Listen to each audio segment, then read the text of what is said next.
They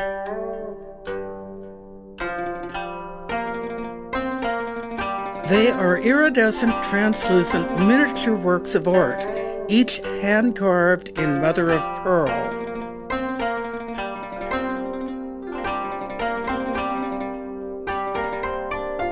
These delicate gambling tokens were hand-etched by Chinese craftsmen from the 1740s through the mid-1800s.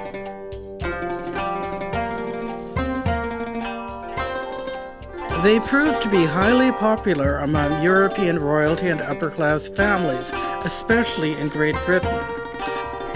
But production of the gambling tokens took a harsh turn in Hong Kong under British rule.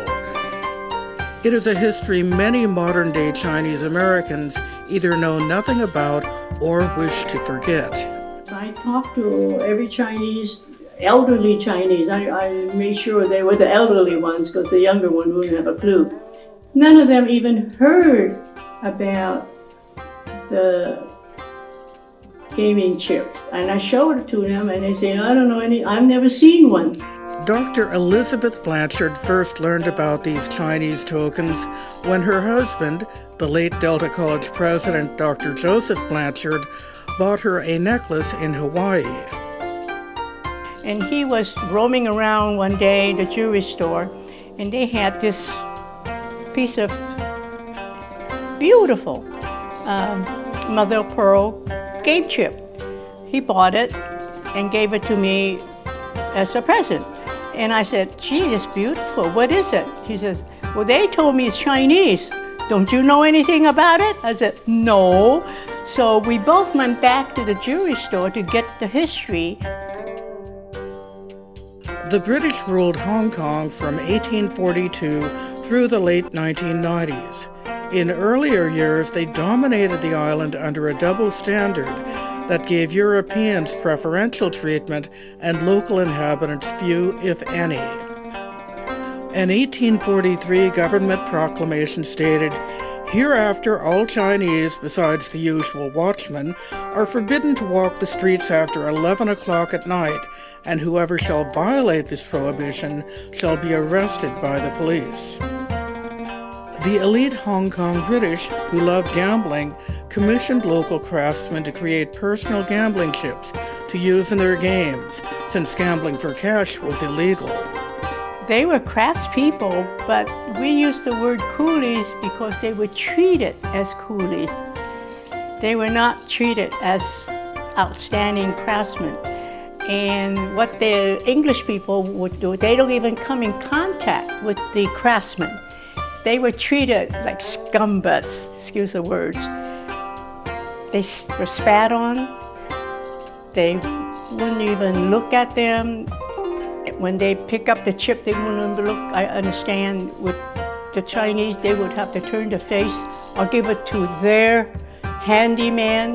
The elites do not want to see the Chinese unless they were the high officers. And they didn't get paid, all they got was food.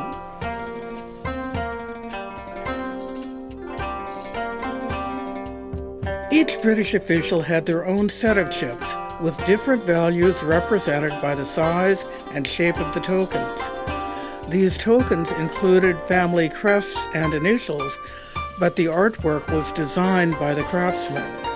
They would tell the coolies to put the story of their family or Chinese family or just pictures of fish or garden, whatever they liked. And the Chinese coolies would etch them on by hand. The problem, as these coolies got older, they couldn't do it anymore, and the younger coolies didn't want to do it. So they stopped using it and start selling them as antiques. Once the British began returning home, they were used to make jewelry. Joe Blanchard was a historian with a love of Chinese culture dating back to his service in China during World War II. So he really appreciated the Chinese culture. He never liked Chinese food though. He didn't learn to like Chinese food, but he loved the Chinese history. He was a history major, so he loved culture, he loved history. It was this love for Chinese culture that led him to gift the necklace to his wife. At that time, this cheap lady thought $5,000 for that piece of jewelry was too expensive, especially when I didn't know anything about it, and I figure, how would I know it's true? That's how come Joe came about being interested, and he tried to find out as much as he can from English jewelers, we even went to England looking for people who were selling these so that we could get some history.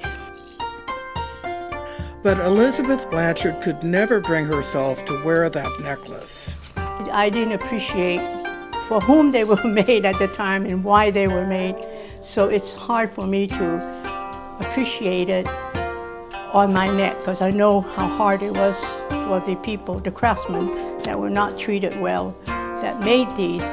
And Joe collected them, and Joe respected the Chinese work, and Joe respected the culture of the Chinese history, and he respected the British too.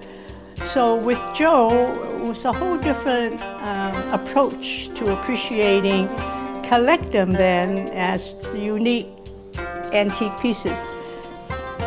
But I could never wear one because I know how it came about that they were made.